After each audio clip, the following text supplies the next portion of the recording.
સમજદારી છે તમારામાં તો ગુસ્સો પણ પ્રેમ લાગે. સામેવાળા વ્યક્તિનો ગુસ્સો શું કામ છે એ સમજવાના પ્રયત્નો કરો.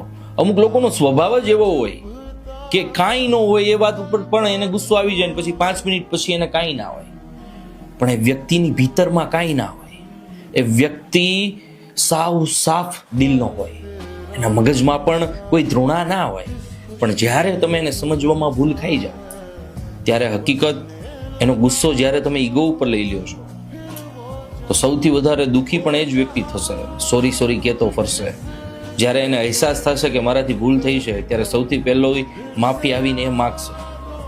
પણ જે વ્યક્તિ એને ખરેખર સમજી શકે ને તો એ વ્યક્તિથી સાચો, સારો અને સમર્પણ ભાવવાળો વ્યક્તિ તમારા જીવનમાં હોય જ ના શકે.